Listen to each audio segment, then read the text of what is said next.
Hi, I'm Greg. And I'm Noah. This is Wash It Again, a series that reviews past movies. And this is episode 1, the Jurassic Park Trilogy. We hope you enjoy it. Alright, let's get into it.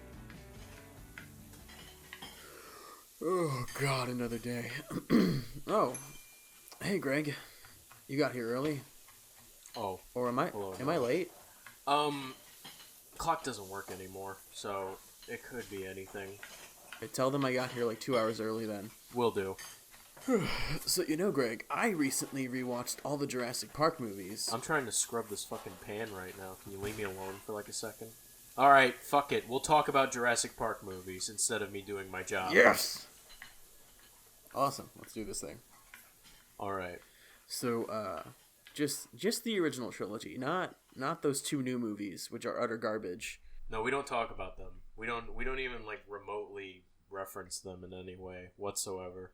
They're horrible. Like, what is wrong with people? I physically cannot understand why some people think those are good movies. Chris Pratt's in it. He's an Avenger and a Guardian of the Galaxy. He's fighting T-Rex. He has velociraptors running alongside of him. So anyway, back to a good movie. I love the first Jurassic Park movie. While I was rewatching the first two, I made a connection to another franchise that deals with something of a similar variety. And you'll never guess what it is. Try and guess it. Go ahead. Star Wars? No. I'm pretty sure that the idea for Jurassic Park came from Aliens. I mean, if it didn't come from a book. No, I mean the movie Alien. When was the book written? 1990. Okay. So I have evidence to support this claim of mine. So, the first movie, small team, makes a discovery. The discovery, alien. Discovery, dinosaurs. Small team fucks with said thing. Dinosaurs, alien. Both dinosaurs and alien were released onto the team. Small number of casualties. Okay? Movie ends with the destruction of the creature, the alien, or the raptors. The raptors were the alien that I made the comparison to. Yeah. The second movie, this is where things get fucking nutty. Do the exact same thing as the first one, but with the military. I've never read Lost World, so I don't know how accurate it is to the book. I've heard it's more loosely based on it. Is Lost World a book? Yeah. Okay. Well, actually, according to my brother, who has read the books, all of it's loosely based on the books. Okay, that makes sense. Because Mr. Arnold apparently blows up a raptor with an RPG in the first book. I wanted to see that. Anyway, let's get cracking with the first movie. The first movie and the second movie are pretty similar, actually, in the sense that the second movie tried to repeat what the first movie did. And then we'll move on to the third movie. With less likable characters? Probably take, we'll talk about that in a bit. Okay. But the first movie I plan on spending the most time on in this conversation. Second movie, small amount of time. Actually, maybe a medium amount of time. Yeah. Third movie, pretty good chunk. Oh, I love the third movie. If we're just gonna get that out of the way. We'll talk about the third movie. We'll talk about it. Audience was wrong. That movie's great. All right. So, first and foremost, what I absolutely love about the first movie is that it's so well paced. It's so well paced. It has a very thematic start with the raptor being put into the enclosure, and it gets somewhat loose. You can't really see the raptor. No, everything's dark, and there's lots of spotlights. It's very dark. You hear an Australian guy yelling, people speaking in Spanish. Shoot her! Shoot her! That was a meme between me and my brother for a couple years. Yeah. Yeah. It had a superb intro. It introduced danger while also being very like mysterious, like what's going on here. And then it immediately jumped into the reason why we get introduced to our characters. You know, there was a lawsuit on the island, and the investors are worried about the safety of the island. So they hire experts to go onto the island. Simple. Very simple. I love how many times the lawyer gets hurt while going to this mine to talk to the miner. Like, it's like 5 times he trips and falls or hits his head on something. He looks like he has like screaming diarrhea the entire time he's in that scene, by the way. I love it. It makes him, that actor did a really good job of making him be portrayed as uncomfortable in that setting. Just for the setting alone. Yeah. And like, the one little side character who only has like 5 lines of dialogue is great. No, you want to get Alan Grant. He's a digger like me. Like, that delivery is so good for some reason, and I can't tell why. He's a digger like me. I too love that delivery a lot. I love that guy a lot. I want to know more about him. He's like the evil Dr. Grant. Comes off as the evil I want Dr. his side Grant. story. Maybe in the new Jurassic World that apparently Dr. Grant will be in, he's gonna like surface and be like, you know, the evil man who wants to clone the dinosaurs to make another army to take over the world, like the U.S. government wanted to do, because the U.S. government is evil in most of the movies I watch. Wants to make an army out of super engineered things. If I remember correctly, I've only seen Jurassic World once, and that was when it came out. Didn't Vincent D'Onofrio's character want like velociraptors with laser beams strapped to their head? He wanted military velociraptors that could take commands wirelessly and hunt targets down by strapping things to their head. Okay, I wasn't too far off. So I kind of imagine, you know, a velociraptor with a USMC like grunt helmet on, and he's got like a little pack, a little water bottle to go down and drink from with a straw. Anyway, back to the intro of the first movie.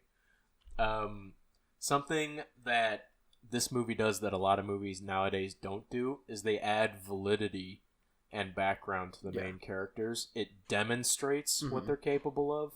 Like, it shows Dr. Grant doing that lecture to that little kid. You know, imagining the little kid getting his guts spilled open and everything. Maybe right across the belly.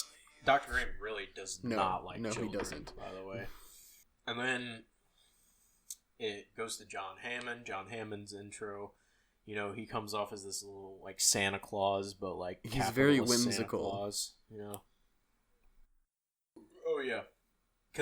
And that's what I kind of liked about Hammond's character, you know, he doesn't see, he sees like the amazement and the adventure of the whole thing, and you know, I can't really blame him for it, even when like things go shitty and he still wants to like open the park. He doesn't want to open the park to make money off of it. He wants to show people this. Yeah, and I love that about Hammond's character. He's not evil, you know. After that, we're introduced to immediately the conflict. And it's not like, you know, it's not like raptors jumping everywhere and T-Rexes splitting people apart, or the Indominus Rex, or anything like that. It's Dennis Nedry, who played that one character in Seinfeld. Newman. I can't remember his name. Newman. I saw a video from this one spoof YouTube channel. They did like, Newman was pretty good in Jurassic Park, but they really portrayed Newman as Newman, you know, and because they didn't recognize the actor, they just thought he was Newman, and it was very funny. But it immediately sets that up. Dennis wants money, so he's going to sabotage the park to steal the embryos. We have that dramatic irony. We now know what's going to somewhat happen, but the movie, like John Hammond, keeps this whimsical, magical, adventurous tone until like an hour into the movie. Another thing I like about the whole villain thing is that none of the characters ever find out what he was trying to do. Like, no one knows about the corporate sabotage. No one knows he was trying to sell trade secrets.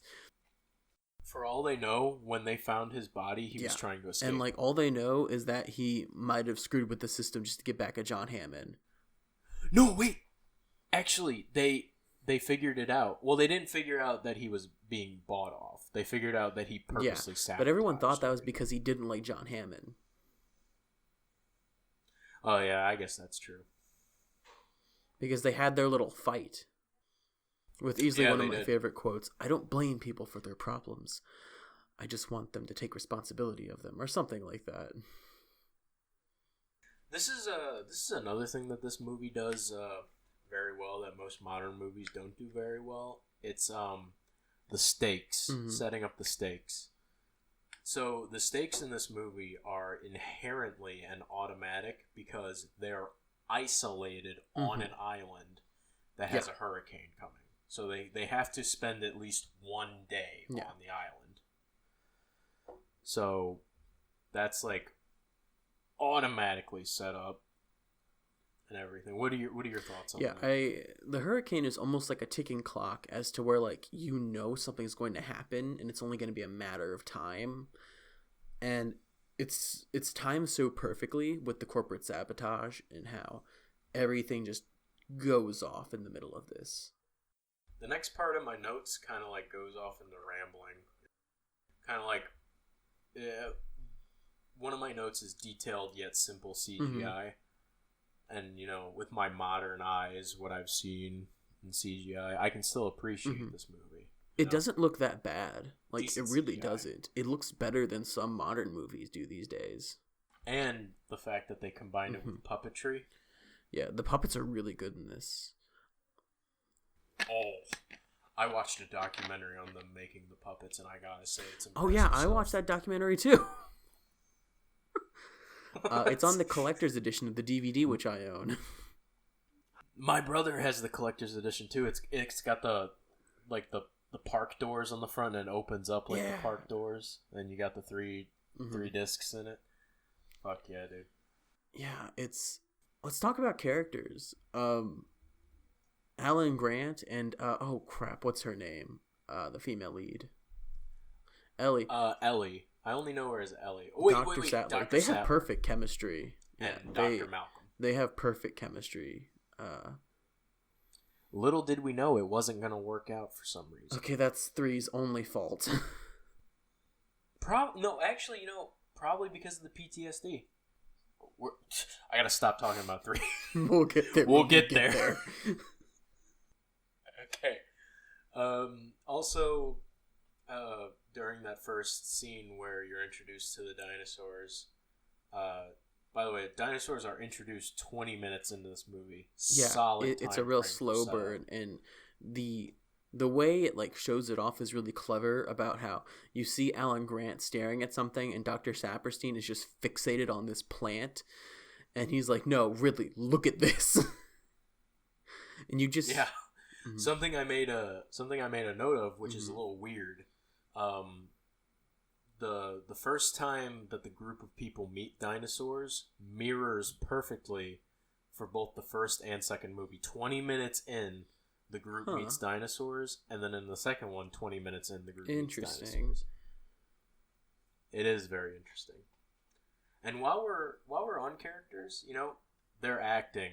The actors, they did come off as like, pure shock, horror, disbelievement, amazement, wonder, all at the same time, because Dr. Grant is looking at a living dinosaur. The child actors too are great, surprisingly. Like, I don't know how they pulled that off. Like, even little Timmy is not annoying. Yeah, that's true. Yeah, Timmy kind of is like inherently annoying though, because he's a kid. That's I'm a fair. little annoyed by kids in movies, but I mean, acting good, very good. I have to say, the only performance I sometimes lean on is Jeff Goldblum's. Sometimes I feel like he might be just hamming it up a little bit too much. Maybe I could see that. Maybe he's acting like too much of an asshole. Yeah. In the second, his character goes through drastic. Oh yeah, in the change second from movie, second he's movie. way more toned down. It's like they removed his swagger. Yeah, that's true. He's still wearing yes, a he still leather is. jacket though. Still obsessed with. And he's not shirtless in the second movie at all. Oh. Well, I mean, like, he's shirtless because he's injured. No. He's injured. He's in pain. Physical pain. He's sweating. I mean, people have that, like, image of him shirtless, like, on posters you can buy on Amazon. It's It pretty really disgusting. is. But people like it, and that's good for them. And then, so this is kind of like, I'll talk about the explanation scene that the Jurassic Park crew like used to explain how they're able to make dinosaurs. I was looking at this and I was like, this is pretty believable. This isn't far-fetched. This isn't idiotic or anything like this. And they're using, like, I don't want to say ambiguous enough technology to where you'll believe it. Like, they're not full-heartedly showing anything that, like, looks far-fetched or anything like that. The one far-fetched thing was, like, the guy with the virtual reality gloves holding a DNA cell in a virtual environment. It doesn't really do anything. You do the same thing with a mouse. I would say that in the year of our Lord 2020, knock on wood, this would be more possible than ever. With things like CRISPR-Cas9, like, we could bring back the dodo if we really wanted to. Well, like, they cloned that goat. They successfully cloned a goat. And, I'm willing to bet China's probably going to make a Jurassic Park, have it go horribly wrong, release pterodactyls on the world. Then we're going to get a bad movie starring, who was that woman in The Blind Side that I don't like? Isn't that Sandra Bullock? Yeah, Sandra Bullock. You don't like Sandra Bullock? Oh, also, I made a note, like, during that ride scene where they're explaining everything, and they like, can we get off? It takes 3 people to lift the first row. John Hammond one-hands that shit. I would think that, like, it's all on the same hydraulic system, and, like, as soon as they broke it, the other ones were just able to lift up. No, I'm convinced John Hammond had some genetic work, and he's now super strong. Okay, but explain the second movie then, where he's dying. Maybe he didn't, use it on his actual fucking, I don't know, fuck off. Or John Hammond's strong. Or he's a necromancer and has an ancient staff with powers. This is true. Also, during the explanation scene when the eggs hatch, I believe this is our first time seeing puppetry in the movie. Yeah. It's amazing, by the way. Oh yeah, it's great. The whole egg or the velociraptor baby hatches. Velociraptor. It looks great. Moving around while John Hammond is peeling off the egg. I wonder like how they got like the puppet to break through it properly, and then like the pieces stick onto it enough for John Hammond to peel off. Maybe that was accidental and they just rolled with it. That's fair. I love all the little touches in this movie, like the scene where John Hammond is like talking to John Hammond, and he actually like he has to pull out his cue cards and look at them. Yes, he misses a line. That's just so charming. Astounding. It's just so, and we see like the only recurring character in the first Jurassic World movie, BD Wong. I don't know why he's in that movie when when he's only in Jurassic Park for like 5 minutes. They needed someone to call back on. They were like, anyone from the original cast want to do this? And then everyone really intelligently said no. They managed to convince Jeff Goldblum to get back for the second one just because he did the Thor movie. And they both made $1 billion, so I guess that helps. And let's not forget that this scene gave birth to one of the most iconic lines in film history, Life Finds a Way. Life finds a way. Just all their little interactions, character-wise, are great. Like, one of the best moments is when Jeff Goldblum is doing the the trick with the Dr. Saperstein's hand in the water. Yeah. And like it's just so casual how he's flirting with her while he's doing this.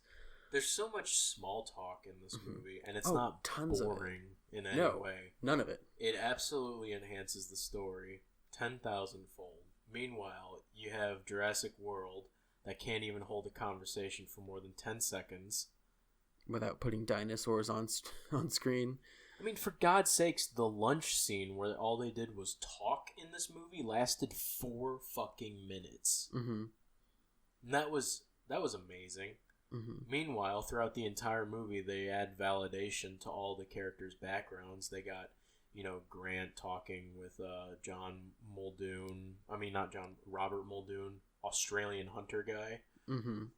I call him Australian hunter guy because in the second movie, there's an Australian hunter guy. There is, although I think his character is British in the first one. No, he's got the hat. He's got the Australian dingo hat. I think it's. But he doesn't have an Australian accent. It's more British. Is it? It's more Cockney. I think. I can't tell. I don't know that much about this shit. This isn't what I'm qualified to do. I'm barely qualified to do this. That's fair, I guess. Anyway. Yeah, anyway. So, the raptor scene where they're feeding the raptors, this is the first time in the movie where the audience is shown the danger of the situation that they're in. Because the raptors tear apart a cow really easily, and there's a representative of the park talking about how dangerous the raptors are with Dr. Grant, the raptor expert. And they drop subtle hints about how they're testing the fence and security, and they're looking for vulnerable and weak spot. They remember, yes, that and Clever Girl later on. Clever Girl. Also, this is a movie that greatly underutilizes its Samuel L. Jackson. I mean, we don't get a motherfucker. Pretty disappointed in that. Mm-hmm. But we get Hold On to Your Butts. Twice. Classic. Yeah, twice. Classic, we get that. Classic. He dies. What the hell? Yeah. Sam L. Jackson doesn't fucking die. Or, I hate this hacker shit. I hate this hacker shit. You didn't say the magic word. Fuck you, Newman. Who works like this? Who works like this? He does have a few really good lines. I did love that one scene where Dennis is talking about going to the vending machines, and you can tell he's very nervous because about what he's about to do. Yes. Very good development for, I guess, the villain. Yeah. I guess he's technically the villain. I guess you could call him the villain, yeah. I call the Velociraptors the villain. They're animals. They can't really be villains if they're doing their natural instinct. I guess that's true. I guess you could label them as an antagonist, but not really a villain. I mean, in the third movie, the Spinosaurus is definitely the main antagonist.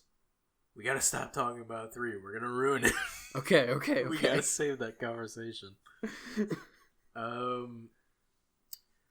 Back to the validating the main character's backgrounds with the Triceratops scene with Dr. Sattler talking about the plants that are being eaten,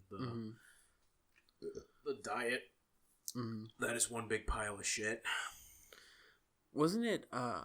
It wasn't sick. Wasn't it pregnant? I'm trying to remember. It's been a little bit. I don't think they ever explained it. I think in the books they might have explained it. Because I think they were hinting that it might have been pregnant because they mentioned that it did not eat the berries and they couldn't find the berries anywhere. Who knows? Maybe. Which, if that was clever foreshadowing to the reveal of the eggs later on. Yeah, that is because it's like, I think it's very funny how ignorant the entire staff was.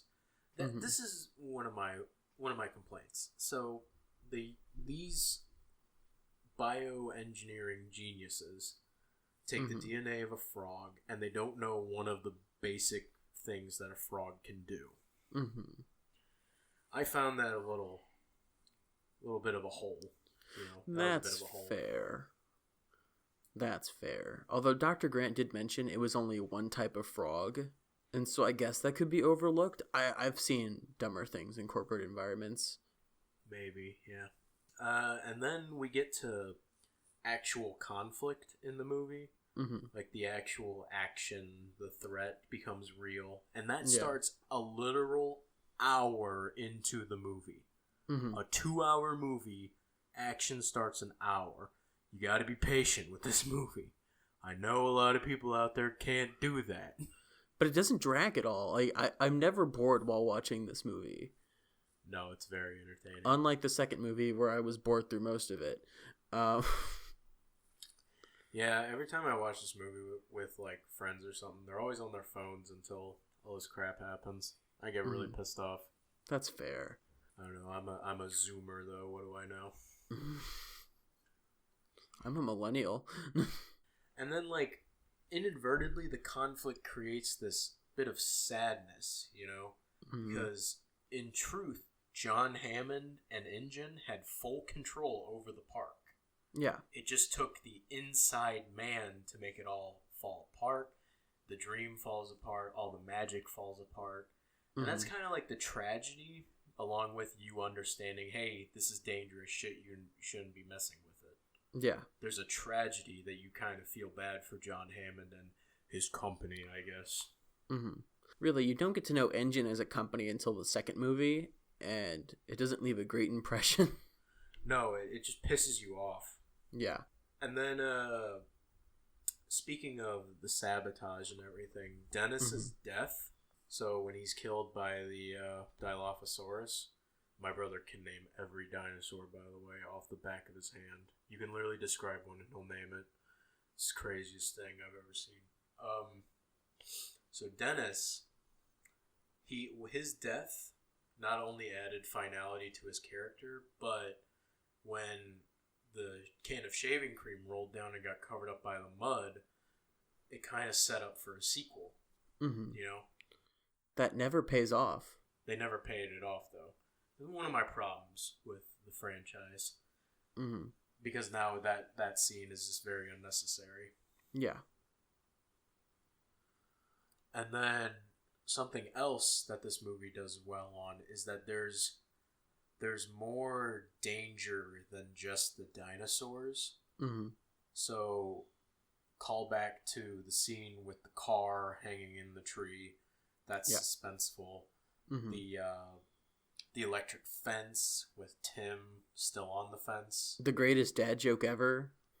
Greatest dad joke ever by a man who's not even their father. I know, right? Great character development for Dr. Grant. Still doesn't have kids. Yeah. Yeah. A lot of the character development in the first movie was thrown away. Mm-hmm.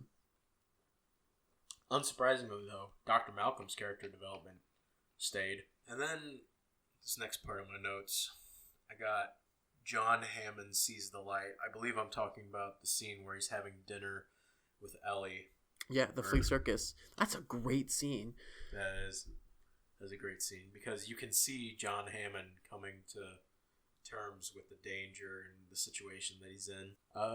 What did you think about that scene? It's very intimate. I like how the music is kind of quiet and it's more dark, not like thematically, but like the set.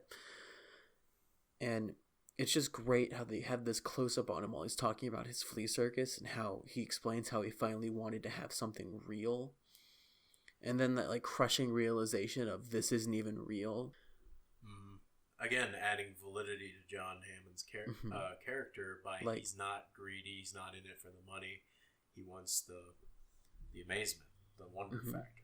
Yeah, like this whole idea of control in this park is just as much as an illusion as the flea circus, and it's just so great seeing him come to terms with that.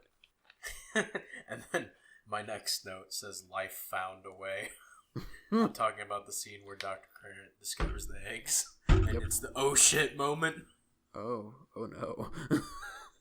They're breeding. The ending. Mm-hmm. The raptor final boss fight, as you would put it. Yeah, that's fair. What'd you think of that entire sequence? the tension building, like when we're in the control room and the young girl, I don't remember her name. Alex? Maybe? No, her name's Alex. Yeah. Okay. When she's at the computer, that, by the way, is an actual computer system that's not, like, made up for the movie. You're bullshitting. No, I'm not. Why does it exist? It seems so inefficient. It's for, I don't know. I looked it up once, but it is real. What is it called? Did she call it the eunuch system? Mm-hmm. I'm not sure if it's actually called that, but in real life... A eunuch is a man with his balls cut off. Why would they name a computer system after it? Yes, yeah, that is indeed what a eunuch is. Maybe it's Munich's. Might have been. I know this. I'm sure we can look it up later and sort of figure it out. I was a little frustrated that was Alex's one redeeming quality in the entire movie, though. That she was convenient enough to operate the system. Tim, on the other hand, adds some, wonder to Dr. Grant's character. Arguably, Tim is the best supporting character for Dr. Grant.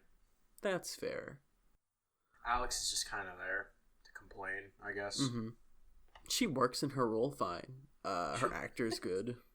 Yep. That scream is great. Oh, when they see the T-Rex for the first time. Mm-hmm. That scream when they're out of the car too, and she looks so messed up. Turn the light off. Turn the light off. That's also great. Oh my god, the glass window coming down. Apparently that wasn't staged. That happened by accident, so those screams were real. There was a cut in it, so maybe the first cut wasn't staged, but the second one probably was. Yeah. They probably changed the script to be like, yes, involve this.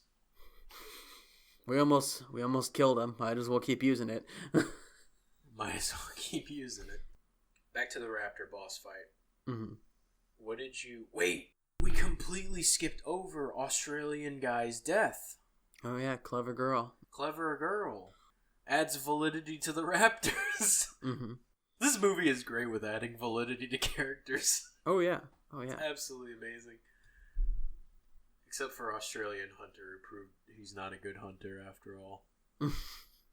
Gets a redeeming quality in the second film, though. I consider them the same character. But they're not. The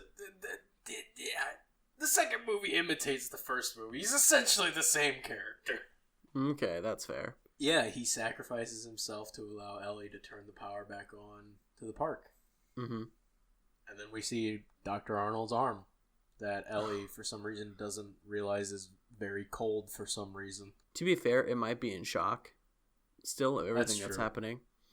Oh, this arm's pretty lightweight. Like, it's like the weird, like, she has such an odd tone in her voice, like, oh, Mr. Arnold, and then the scream. This isn't one of those movies, Noah. I know, but like for a brief moment, it sounded like he was gonna get fresh or something. What are you doing, Step Raptor?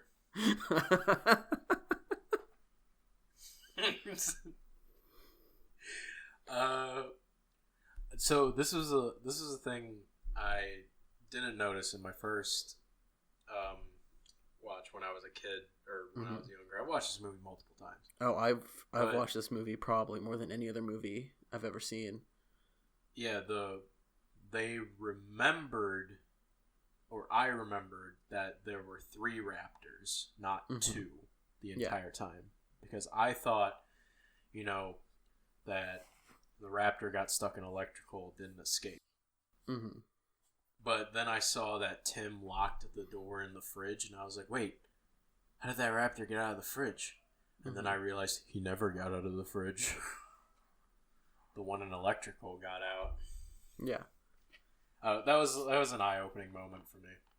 Oh, I know it was probably obvious, but this is a thing that's repeated throughout these movies. But like the range at which the Tyrannosaurus stomp, you can hear it, changes just for thematic purposes. Yeah. Like, you can't hear the boom, boom, boom when it's sneaking up on Velociraptors. You can't hear the boom, boom, boom when it's in the camp in the second movie. I gotta stop talking about the other movies. We're on one. We'll probably wrap this up pretty soon with the first one. Yeah. The ending shot, though, well, okay, not the ending shot, but the shot where the banner falls down and it's the roar. The first time I saw this movie, I thought it was going to cut to credits right then. Glad it didn't. Yeah, that's fair. Because we wouldn't see John Hammond's really emotional scene of him looking at his creation one last time. It's over. Gosh. John Hammond really cared about those dinosaurs. He did. He fought for him in the second movie, yeah. He yelled when Dr. Grant shot the raptor over the phone. Mm-hmm. Yeah, and it wasn't because the raptor was expensive to make or anything. It's because it was his raptor. He was there for its birth. He was explicitly there for every birth of every dinosaur on that island. Dedication, though. Very dedicated. Life finds a way. Yeah. Now let's talk about the second movie where life has found a way. Okay. Final thoughts on the first movie first, I guess? Do you mean if I recommend it or not? I mean, I think it's obvious that we recommend it. Yeah, if you're one of the 5 people in the world who have not seen Jurassic Park, definitely go see it. Yeah, get out of your fucking cave. Go see this goddamn movie and be amazed. Stop watching Jurassic World on rerun. Stop doing it. Turn on the Sci-Fi Channel. They occasionally play Jurassic. It was on Netflix not too long ago, but they just recently pulled it off, which... You have Netflix, don't sad. you? No, my brother was pretty angry that they had it on Netflix because he bought the collector's edition. He was like, well, now why do I have this? I still have my DVDs because they took it off. Yeah, I got the little collection case next to me. Yeah, it's great. Go watch it. I adore this movie. It has great acting, great sets, great cast. It's charming, it's whimsical, it's terrifying at times. I think it's a perfect movie. True terror will come later. All right, let's get on to the worst one. Yeah, Aliens 2. I mean, Aliens, but Jurassic worse. Park 2, The Lost World. Or The Lost World Jurassic Park. The Lost fucking World. This movie is only 2 hours. It has the same opening. A lot of this movie mirrors the first one. It's got, like, an opening where someone is like, oh, I've stumbled onto an island. I got hurt. I want to sue InGen. InGen sends a team of people in. Not InGen, Hammond. John Hammond. InGen does later, though. Because InGen was taken from John Hammond by evil Dr. Hammond. His nephew. I thought... Yeah. Evil Dr. I thought it was his son. I thought that too at first, but it was his nephew. Okay. His nephew. Because the guy says, "You're here to visit my uncle." Oh, that's right. Like the supervillain. That's right. That's right. He does have that supervillain British accent. He's like a James Bond villain, but less interesting. Yeah, it's like something that super came off to me was John Hammond almost has completely ignored his character development from the first movie, and he is openly sending people into the park again. Or not the park, Site B, which, by the way, was just pulled out of the ass for this movie, probably. I don't think Site B was in the book. I'm not 100% sure. I'd have to look that up. I guess we should start off with the obvious. No Alan Grant, no Ellie. Just Dr. Malcolm. And his daughter, which is not a great actor. No, she wasn't very good in this. I found every single character fucking irritating in this movie besides Dr. Malcolm. Just because Dr. Malcolm clearly has PTSD, has clearly gone through something dramatic, and all of his loved ones are like, shut up, no. Yeah. It was nice seeing the kids again. It was nice knowing that Tim had no long-lasting damage after his electrical fence accident. Like, I expected him to, walk with a limp. He's developed a twitch. Walk with a limp for the rest of his life, like, can't see purple or something. I don't know. He can't taste pepperonis. No. Taste the roadie. What is this flavorless disc? It tastes meaty, but I can't taste anything else. I can tell it's meat. Like, I thought he was gonna have a permanent limp for the rest of his life, to be completely honest. But like, it was nice seeing them. They were okay. And then, like, I started making comparisons to this movie with any like run-of-the-mill sci-fi movie. It's like he's got the wacky team of specialists, the tech guy, the tough guy who's actually just the photographer, the leader who carries the big gun, and then the woman. Period. This is just a little tirade on my side. I hate Vince Vaughn as an actor. I think he has one of the most punchable faces in history. I find him annoying, and I wanted him to die this entire movie, and he never did. Yeah, the part where he was like, luckily they brought a backup plan. Oh, what's that? Me. Oh my god. Shut up, Vince Vaughn. I hate Vince Vaughn so much. You're a photographer. Shut up. We all know photographers are frail. That's another comment I'm gonna get flack for probably in my future. Okay, so we'll start from the beginning. Malcolm has PTSD. You never see it explicitly, but it's pretty heavily. He cut his hair. Stopped wearing leather pants. Sold his motorcycle. He cut his hair. He lost his tenure. He lost his swagger. People on the subway are now harassing him. Everyone thinks he's a nut job because he tried to expose the government on CNBC. And no one backed him up because Alan Grant was like, I'm not getting involved in this. That's kind of sad. Yeah, kind of sad. It's fair. I guess it's like InGen kind of like threatening her because they signed a clause or whatever. They signed like a disclosure contract, yeah. And like they offered them money to stay quiet, and I'm sure they would have taken the money to like fund their dig more. Since I doubt the promise that Hammond made of funding them for another 3 years would happen after that. I'll admire him for it. Yeah, a lot of set pieces are put into place really early in this movie. Mm-hmm. Like the trailer, the hide, the Sarah being already on the island. This is a rescue op now. InGen splitting apart, making two entities, John Hammond, the rest of the company. And then we finally get to the island, but for some reason, even though at this point in the movie, the first and the second movie are at the same pace, remember what I said, 20 minutes dinosaurs are introduced in the movie. This one feels a lot faster because you are introduced to more information quicker. I have to disagree. I thought this movie dragged a lot. Really? Yeah, this movie was like 2.5 hours, I think, or was it just 2 hours? I think it was the same running time as the first movie. Like it felt like 5 hours. It felt double its runtime. First Jurassic Park, 2 hours 7 minutes. 2 hours 14 minutes for number 2. You definitely felt that 7 extra minutes. I mean, I guess getting to the island was faster, but after that, it felt like it crawled really badly. Like, there were parts where I'm just like, when is this movie gonna end? Are we at the halfway point yet? I don't know, actually, you know? Like, there was... Oh, yes, a difference I did make between the first and second movie is that 20 minutes into the movie, action.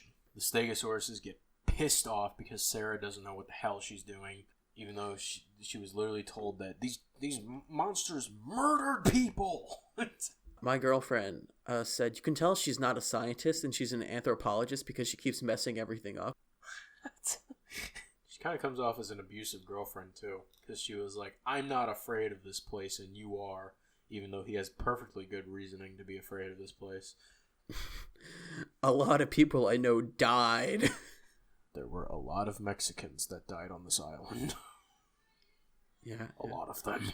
Oh, man. The Cinco de Muertes. His daughter's a brat. I don't like her. His daughter is ignorant. Her gymnastics stuff is stupid, and I hate how it came back. By the way, I do gymnastics. I wonder when that's going to come into play. Ooh! Okay, another weird thing about this movie is that it was the only sequel directed by Steven Spielberg, and it has to be one of his worst movies. This is true. And I don't know what went wrong. No, this wasn't Steven Spielberg's first sequel. He had Indiana Jones. I don't know what I'm talking about. Never mind. I'm not qualified for this. I mean, it's the only Jurassic Park sequel he directed. That's what I mean. Yeah, thank God you can clearly tell the design difference. We'll get to that. Stop talking about the third movie. We know it's the best one. We'll get to it in a minute. One of my notes says Malcolm literally watched people die. Ha ha, dinosaur. But this movie suffers from sequel syndrome. This is a term I have coined in recent years, where the sequel is in direct contrast to the original, and it creates problem for the plot and the theme they're going for. We know the problem and the threat is already there, and it just comes off as super annoying watching these characters meander around like it's nothing. God, when she grabs the baby T-Rex and, like, tries to help it, I just wanted to shoot her in the head. Vince Vaughn grabbed the T-Rex. Which is, by the way, Vince Vaughn cleared the entire camp and then moved on to get the T-Rex in a very short amount of time. Vince Vaughn, fast as fuck. He is fast as fuck. Yeah. Vince Vaughn, fast as fuck. Same thing as Mulan. Thank God he wasn't doing a flying butterfly kick to spears in this movie. Was the baby T-Rex the only puppet? No, the baby Stegosaurus was also a puppet. Oh, yeah. And a compy, too, right? I think so. One of the compies? Yeah. Yeah. Okay. So this was, like, beyond an obvious setup for a T-Rex attack on their camp. And I was kind of annoyed by that. Because it's like, oh, you took their baby. What do you think they're going to do? I like how the movie was like, how do we up the ante from one T-Rex? How about two? Two!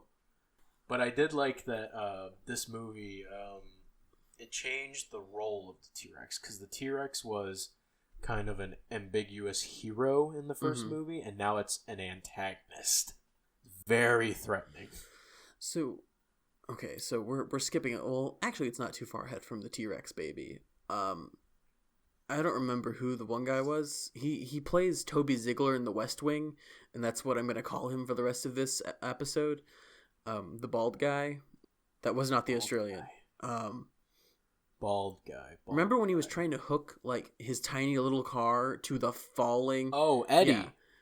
They try to, like... Yeah, Eddie. They try to, like, hook his tiny car to the falling giant There's semi. no way the Mercedes would be able to pull two RVs. Here's a question that bugged me throughout that whole scene. Why didn't he hook the rope that he tied, like, that he threw down to his comrades to the truck tree, and then drove them up? Oh, well, I thought of something a little different. Why didn't he tie the trailer to the tree? That's fair. That would have been smarter. What's the trailer going to do? Rip the extremely rooted tree out of the ground? That sequence was dumb for the sake of being dumb. And then he died, and I felt vindicated. I want to talk about Australian Hunter, man. Muldoon Part 2. I want to hunt the T-Rex. I want to kill it. I want to mount it on my fireplace mantle. Big-ass skull. Imagine the taxidermist. I wish we could edit a picture of him sitting in a well-lit fireplace with a T-Rex skull above the mantle. I bet there's a picture of it already online. You could probably find of it. That's the thumbnail.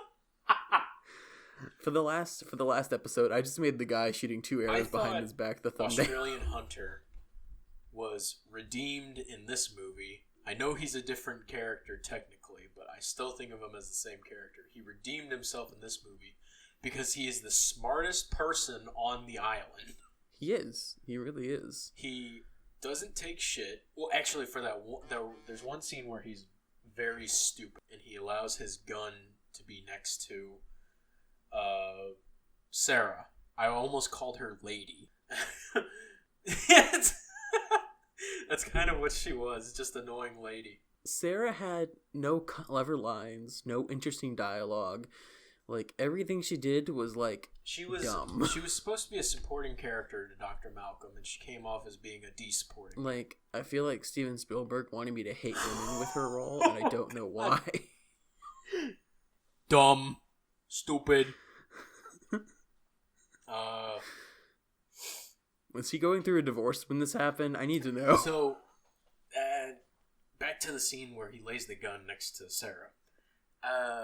There was a very clever moment in that sequence where I thought that it was like, so Sarah wiping her blood on the leaves. Mm-hmm. I thought she was doing that intentionally so that all the Indian people get eaten. And then I saw Australian Hunter looking at the blood, and I thought that he was like, oh, she's purposely doing this. I'm going to let her do it because I want to kill the T-Rex. So I liked that dynamic up until the point where Sarah acts like it's accidental. And I'm like, okay, completely ruined that entire thing. Completely ruined it. Australian Hunter Man, though, didn't ruin it for him. He knew what was coming. I liked his ending where they ask him if he wants to go back. And I've seen enough death. I don't. And like his buddy died. His weird hippie buddy died. What was that guy? He looked like kind of Native American, and I thought they were going for like a Native American, like, you know, tracker guy. But like, he kind of just also looked like some random business dude that looks like he belongs in a cubicle. So he looked like, to me, those crazy cryptozoology people off the History Channel. Like, they just picked him right out of there, and he's like, I know about dinosaurs. Who built the pyramids? Aliens. Dinosaurs built the pyramids, Greg. The mammoths. It was the velociraptors. Egypt was an ice cube. Egypt was an inside job.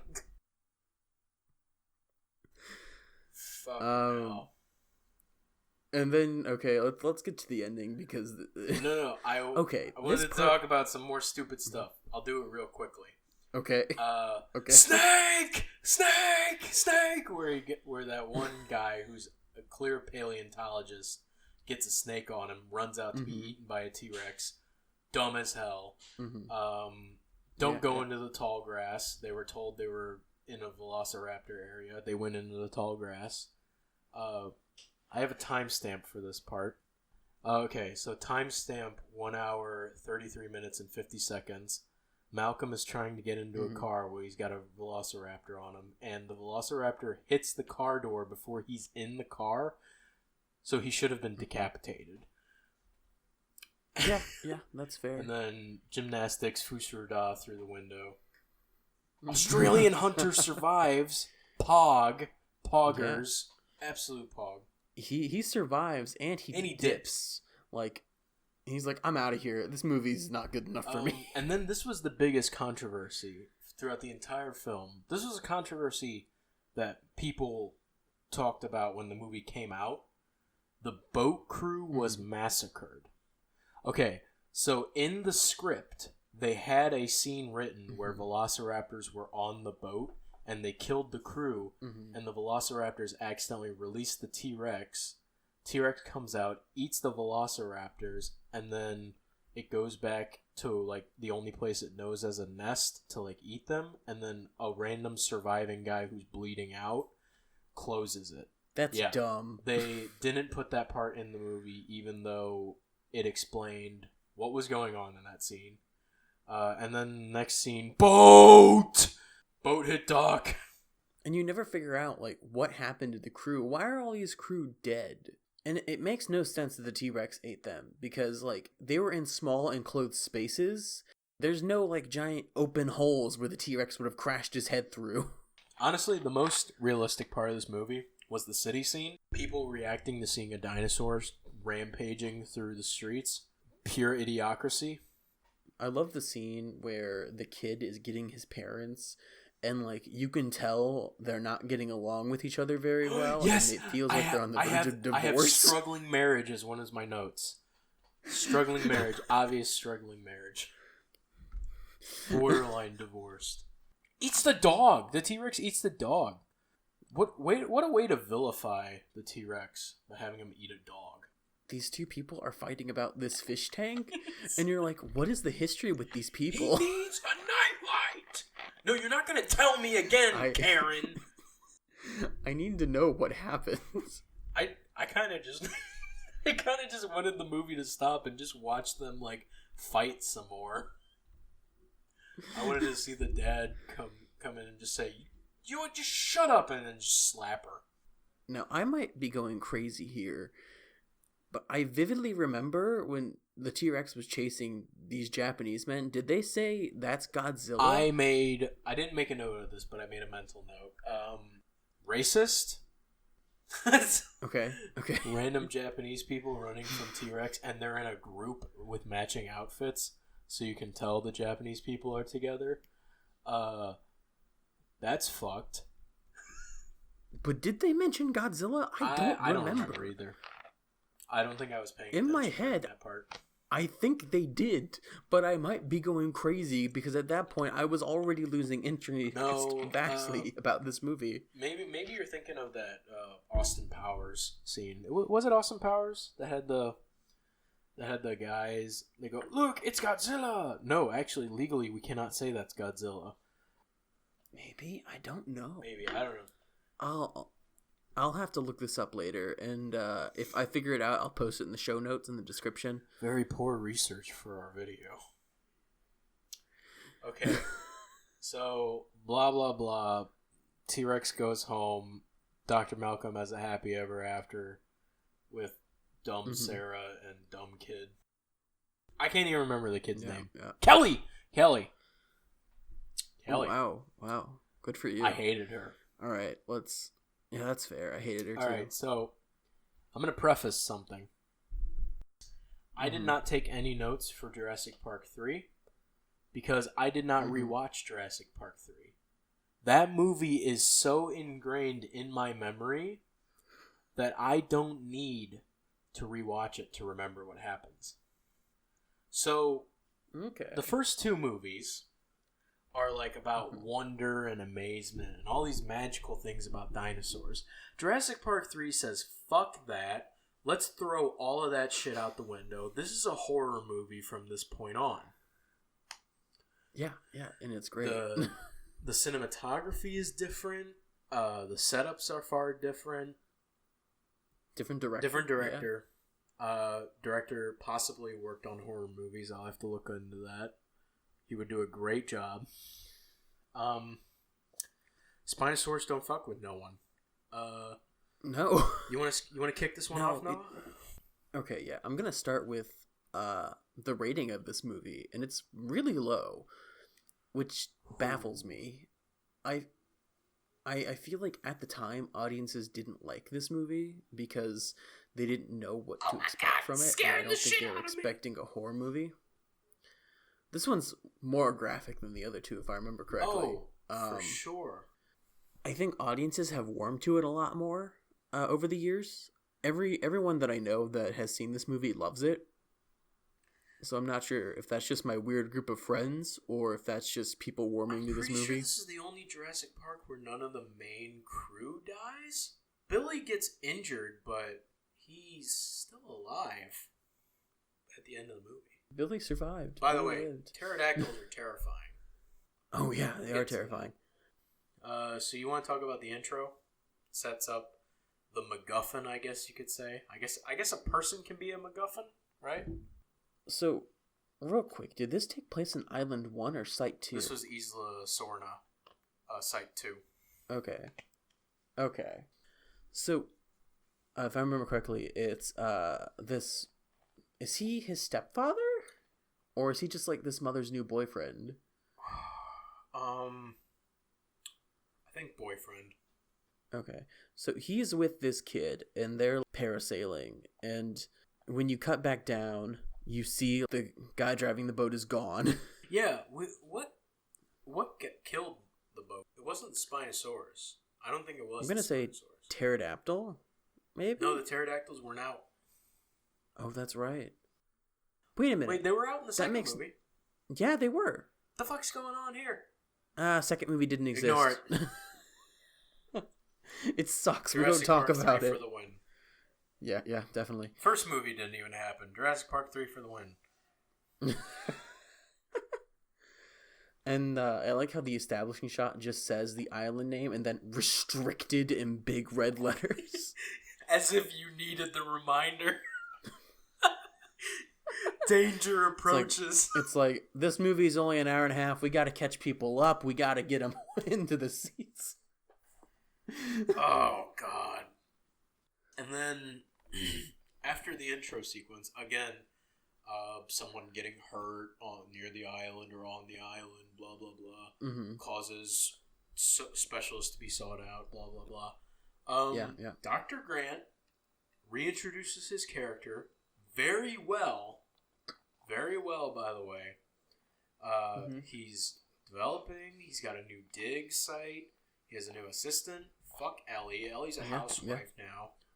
Didn't even marry Dr. Grant because of his stupid PTSD. No, I don't want to have children. This world is horrifying. Fuck you, Alan.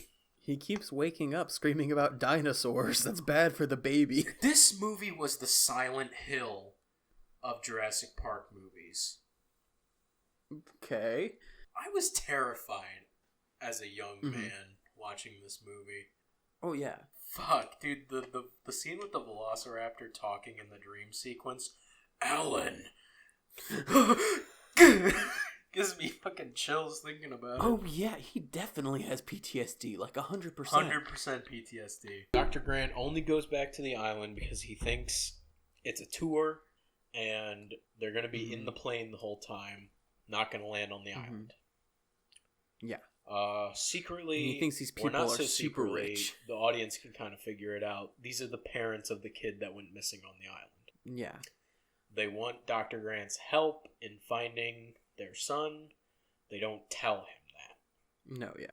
Also, like, Billy is kind of an asshole for letting his boss get knocked out on the plane, not helping him. Isn't Billy supposed to be like some hardcore badass or something? Kind of. And to be fair, they did promise the both of them lots of money. This is true. Well, Billy has no idea. Like, he has no... Imagine if it was Tim. Imagine if it was Tim in this movie instead of Billy. Oh, that would have been great. That would have been great. That would have been horrifying. I would have been so scared. Timmy, no. Timmy, stop getting torn apart by pterodactyls, please. Oh my god. We need that remake. We need that reboot immedately. No more Chris Pratt. I don't want to see him anymore. They were promised a lot of money because Kirby, that's what Mr. Kirby. Yeah. I can't remember his first name. Mr. Kirby. Can't remember Mrs. Kirby's first name either, or ex-Mrs. Kirby, as it's revealed later. Oh, shocks. Which they totally get back together. Yeah. They promise Dr. Grant and Billy a shit ton of money to go on the island. Dr. Grant gets knocked out. Dr. Grant says the iconic line, "Tell me we haven't landed." Or like the Dr. Grant says that's a very bad idea. What's a bad idea? Fucking monster war. God. Yes. And then immediate revenge for Cooper knocking him out. Cooper gets eaten like a punk bitch. Yeah. And then I can't figure out how the plane crashed. Was it parts of Cooper got into the engine? Yeah, and there was blood on the window, so they couldn't see anything. See, at first, it just sort of nosedives. At first, I thought it was, and it caused the plane to like break, or thrown off course or whatever. Because it's kind of far fetched that the blood caused the plane to crash. By the way, military guys, not military, mercenary guys that have big guns. Big Gun didn't do shit. Fuck Big Gun. Mercenary guys who are useless. Yeah, we're immediately introduced to the fact that they have a big gun that can blow up a plane, and then the guy who has the big gun is immediately eaten. Danger, threat, horror. Isn't this within the first 20 minutes of the movie, too? Yeah, it's really fast. 20 minutes, dinosaurs. This is a reoccurring theme. And it gets worse and worse. It has gotten worse and worse. Stegosaurus attack, 20 minutes? No. Spinosaurus attack, 20 minutes. Yeah, this movie is really, really fast. You wish that was a herbivore. Oh, God. And then they set up one of the set pieces they set up really early in the movie is the satellite phone. The satellite God, I still hear Kirby Industries all are in time. I still hear that in my head sometimes when I'm trying to sleep. Tile Plus, as the kid says, he's running through the jungle, which doesn't match the progression of the song whatsoever. No. Can we talk about Badass Kids? Oh, the Nomad? Yeah. Nomad Kid? Yeah. Wow. What was the kid's name? Jurassic Park. I remember 3. Ben is the mother's boyfriend. Oh, Eric. Eric. His name's Eric. Okay, that makes sense. Also, right out of the gate, a majority of the mercenary team is killed. Yeah, there's only one left who I think also dies near the end of the movie. Mr. Udesky. He dies very violently, by the way. Velociraptors just like tear him apart. Yeah, like, this is a horror movie. Mm-hmm. Like, the Velociraptor puts a claw in his spine and he, like, screams violently as the... They're using him as bait? Like, it's so good. And then when they realize he can't be used as bait, they snap his neck for no reason, and then they run off. They don't even eat him! Yeah. They run off! Well, they're looking for their eggs, remember? Oh, yeah, that's right. They discovered their eggs. And then Billy, stupid asshole, is John Hammond in this movie. Or evil John Hammond, as I should say. Who gets redemption. Yeah, Who gets redemption. redeemed. Billy, stop! Billy, don't do it! That was an amazing scene, by the way. Yes, it was. We'll get there. We'll get there. So the eggs, sets up the Velociraptors wanting their eggs back. That's a MacGuffin for the antagonist, I suppose. Mm-hmm. They want their eggs. We don't know they want their eggs. We don't know Billy has... Actually, no, it's hinted that Billy has their eggs because he's fooling with their pack after they discovered the nest. He's fooling with his pack. So it's kind of like, what you got there, Good setup, Billy? yeah. What you got there? You got that good? And then Mr. Udesky dies. Like a useless asshole. Like all the other useless mercenaries. Mm-hmm. Which they couldn't even afford, so I guess it's probably for the best. Yeah, how did they pay them? I assume mercenaries wanted to be paid up front. Who knows? They're dead. Who cares? That's one problem solved. They were cannon fodder.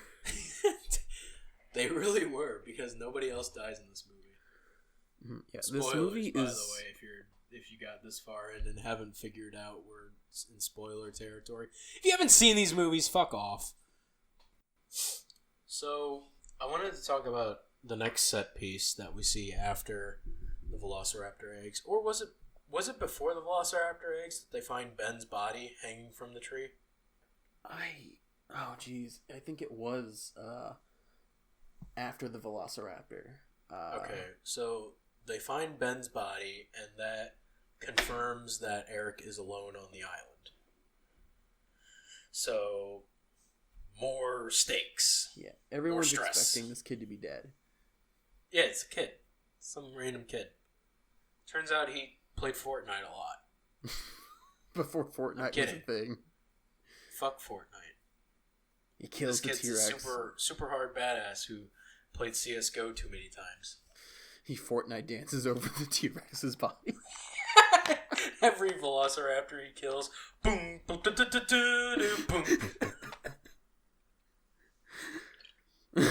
Also, the kid randomly has a jar of T-Rex piss. He had to work hard for that. Yeah, I don't know why he got it. Maybe it was already in the medical van. No, because he said, you don't want to know how I got it. Oh, God, that's right. Oh, my God. How did he get that close to a T-Rex? That's a good question. This kid is more of a professional paleontologist than Dr. Grant. I swear. He was good. Yeah, he had the Nomad set up and everything. Mm. You're like, who is this mysterious man? Turns out it's a child. Turns out it is a child who's just all gillied up saving Dr. Grant like it's nothing. Yeah. Yeah.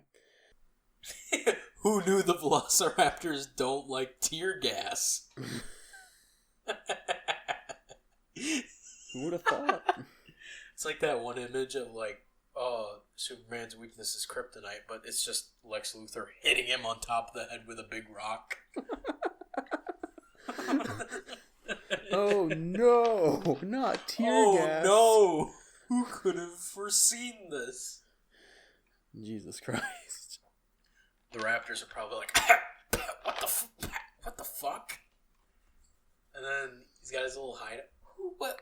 I mean, like, why would he hide out in an abandoned medical van instead of one of the compounds? To be fair, I mean, it was like, safe. Kinda. And like, I think it was more like a tankard. I think it was a van. I remember it as a van. No, I'm pretty sure Maybe. it was a tanker. Maybe it was like an armored van or something like that. Yeah, but, that's fair. He's like, oh, compies. I gotta close the roof. And then he does that.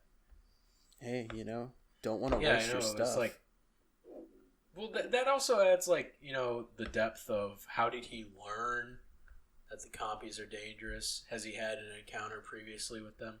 And, this is, like, some, like, really rapid character development. Because did they ever say how long he was on the island for? But it works, because he's been on the island for 2 weeks. 2 weeks. So in 2 weeks, he went from a snotty little kid worried about his homework to an Ark Survival Evolved player, but in real life. Improvise, Bear Grylls wishes he was this kid.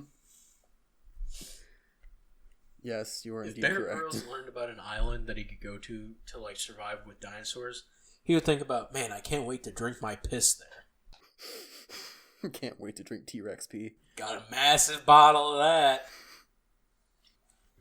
Yeah, I wanted to talk about the parents, their development.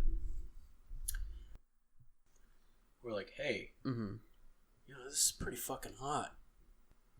Being alone on this island with you. I feel like a fucking caveman right now, if you know what I mean. Yeah, it's fucking, this is really, sometimes uncomfortable. And then poor Billy is just there. Yeah, that's fair. Listening to all this boomer talk. Billy's thinking about, like, man, I hope I get my college credit for this.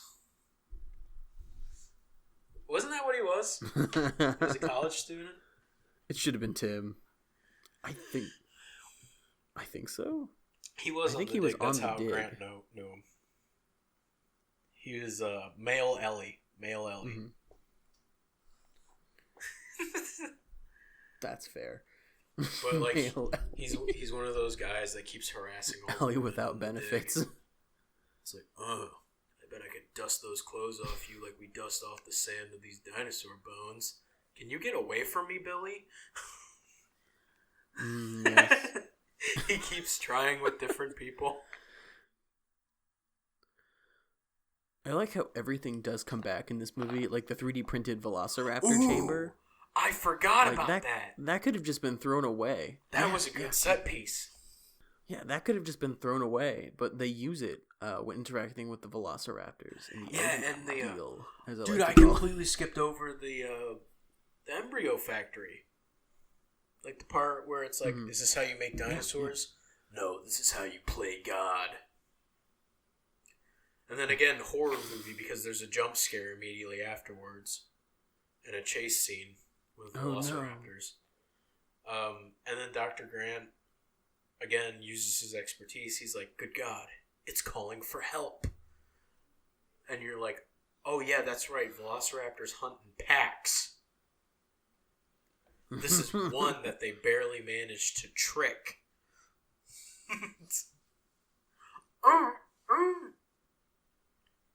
I think this movie's good. I think it holds up. I think this is the sequel that Steven Spielberg wishes he made. Yeah, and we're not even fucking done with it. We're already like this amazed with it. We're not even done. So the parents finally have the reunion with Eric because Eric heard the cell phone and he ran to the fence. They were on the other side of the fence and he was like, I heard the jingle from the phone. And it's like, we don't have the phone. And then you turn around to reveal the Spinosaurus has been stalking them the entire time. And it's just like, fuck the raptors. This thing is way scarier. It's standing there ominously. And then, again, suggesting Billy took the eggs. He's like, you mind handing me my bag back? You want me to carry it for you? And then Dr. Grant's like, shut up, asshole. We gotta get around this fence somehow. And then... But then that weak-ass door stops the Spinosaurus. I mean, to be fair, they do last like 50 rocks. But I'll allow it, even though Spinosaurus completely fucked up that fence literally 5 seconds earlier. That's true, but it was already weakened. Yeah, that's fair. So, the reveal of Billy's true motives. Grant's like, why do you want this bag so badly? And he opens it up to reveal the raptor eggs. Grant pissed.exe. Yep. And it has that amazing moment, by the way, where Dr. Grant doesn't throw away the eggs. And everyone's like, what are you doing? Throw it away. And then he's like, we'll carry them for now. And then they're like, what if they catch us with them? And then he says, what if they catch us without them? Oh, yeah, that's a good one. That was a fucking... When I first watched this movie, that was like big brain play. Mm-hmm. Like, I fucking exploded. 4D chess there. Yeah, because I was like, throw it away. They're chasing you because of it. And then I remembered raptors are smart enough to be parents properly and care for their young. So it's like, you killed their kids. Probably not going to be too happy. I mean, the T-Rex threw a hissy fit. The Velociraptors will systematically torture you for days. Kill your entire family. They will swim to the United States. Yeah, they'll find the way off the island.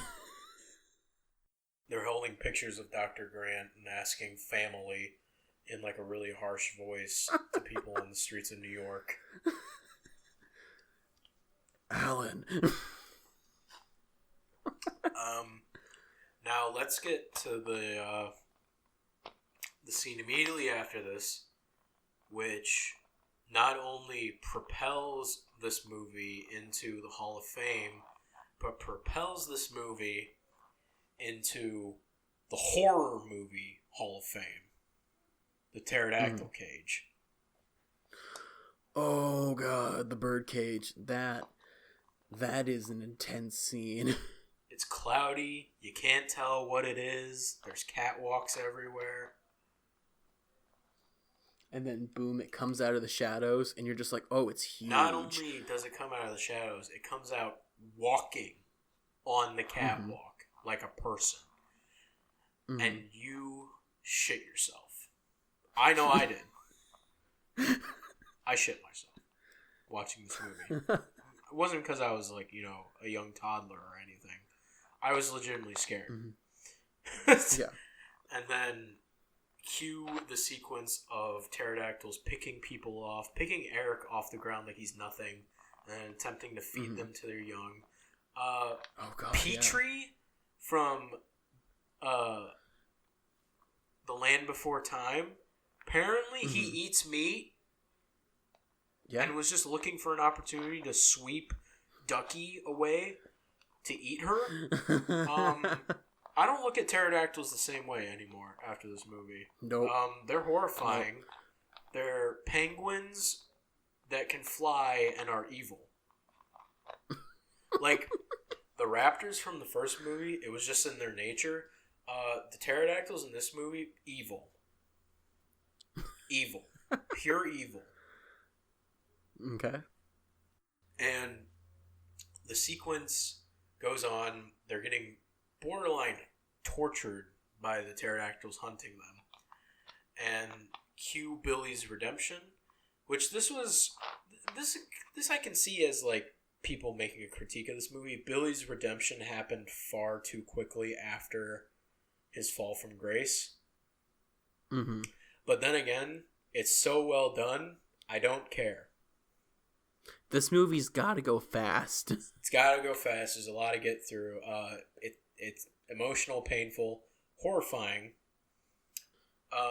Like, this movie does not give you a lot of time to breathe. It's just like, go, go, go, go. Yeah, and it's like, it's so dramatic too, because the only thing that happens is Dr. Grant and Billy look at each other, and Billy buckles his belt on the backpack that he stole from a dead body, and Dr. Grant's like, Billy, don't. And then cue chase scene, Dr. Grant trying to catch Billy. Billy, don't do it! And then, fight me, motherfuckers! He goes to fight the pterodactyls like a boss. He doesn't give a shit about pterodactyls, dude. They can take his ass down if they want. He saves Eric, throws Eric into the water. The rest of them join Eric, swim away. Billy gets caught, though. Billy makes a heroic sacrifice, and he's like, go, go, go. Yeah, he does. You look at Billy mercilessly being attacked by pterodactyls.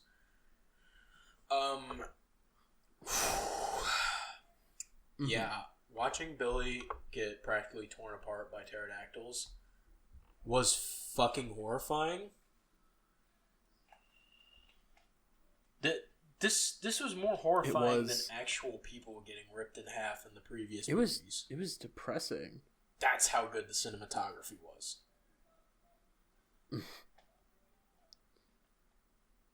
Yeah, it's great. Everything's in shadow. Everything's dark. What are your thoughts on the boat scene? Then boom, immediately after death. Good transition. I think it works pretty well. Maybe it could have had a little more breathing room, but the storm that comes in is really good. Yeah, and I love how it goes. The Spinosaurus, his territory is apparently everywhere, because no matter where they go, they're in the Spinosaurus's territory. He's not he's fucking. At that point, I think he's just hunting them. He's genuinely fucking with them. And that's fair. Like, the scene where they're digging through the poop for the cell phone. I thought that was a pretty good scene, just because it gives you the reminder that the Spinosaurus is still around. You can't see him, but he is still around. Be afraid. He is still in this movie. You have not seen him. The door slowed him down. Motherfucker went around.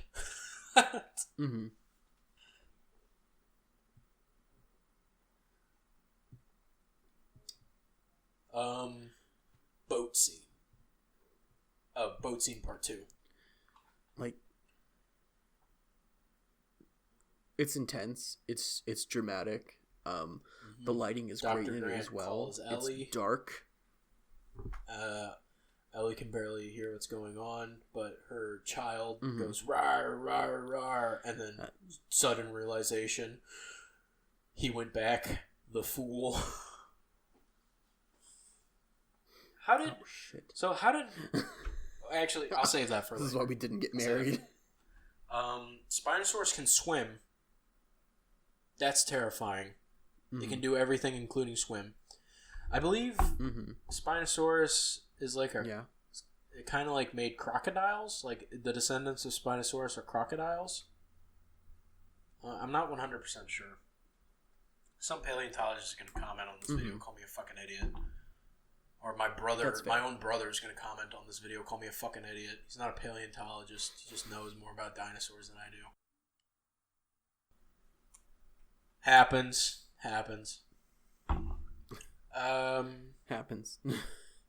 Dinosaurs are cool. Spinosaurus can eat several people without slowing down. Yeah, definitely. So, I can't remember how they escaped the boat scene. No, wait. The second part of the boat scene was the final boss with the Spinosaurus. I remember. I remember that now. They escaped by going underwater into the Spinosaurus' territory, by the way. Mm-hmm. Terrifying. You're underwater now. I hate underwater. Oh, yeah, definitely. I have an actual phobia of deep water. So, seeing them in deep water with this beyond awful creature that has already scared the shit out of me almost drowned the entire movie. That was intense on my young mind. Mm-hmm. Yeah. And then Dad versus the Spinosaurus. That was pretty fun. That was fun. That was the only like fun thing in the movie. That wasn't immensely horrifying. It was fun. Dad versus the Spinosaurus. Mm-hmm. Dad gets on a crane with a flare gun. Yeah, that's fair. He's like, "Come on, you son of a bitch! Fight me!" And then the Spinosaurus is like, "Fuck you! I'm gonna eat you and then your family!" And he's like, "Wah!" And the oil gets everywhere. Spinosaurus doesn't know what oil is. By the way, the oil is probably his grandparents. Poor Spinosaurus. Surrounded by his own ancestors, he doesn't know. He's a clone of the oil. Because he's a clone.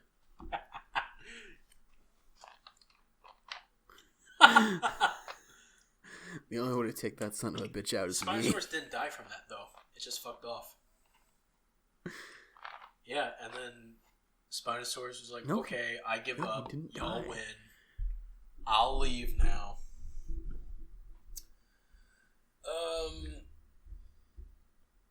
And then it's like, we're home free, Then boss fight part 2, the Velociraptors.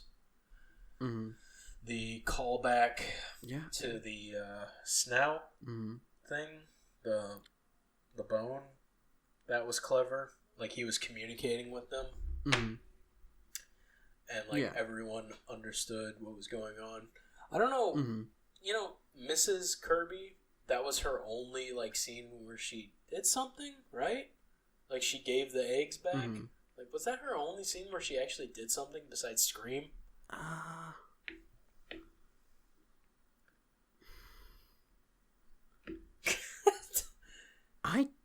Mrs. Kirby wasn't annoying, but the fact that she didn't do much in the movie was kind of annoying. Besides, being a woman. Mm-hmm. Woman. Yes. Fuck. So they give the raptors back the eggs, and you can see the one raptor, the lead raptor, think about it for a minute. He's like, "I really just want to kill you guys. I really just want to fucking kill you guys." But then, I think it's implied that. Is it implied that the lead raptor is a female? Yeah. They say she. Okay. So she's like motherly instincts. I wanna kill you for obviously kidnapping my children. But they fuck off. And Billy was doing it for a good reason. So I forgot the line. Fucking best intentions. Billy said, "I did it with the best intentions." And Grant said, "Some of the worst things imaginable have been done with the best intentions." This movie hit fucking hard in the dialogue department. Not wrong. Fucking, you got casual talking in the first one, dramatic talk, over dramatic talking in the second one. And this one is just God. God with dialogue. Yeah. I love dialogue. Dialogue is great. Mm-hmm. Fucking great quotes. Yeah. And then all sorts of great quotes. The military rushes in, and this was that comment I was going to say earlier. How did Ellie know which island they were on to send the Coast Guard?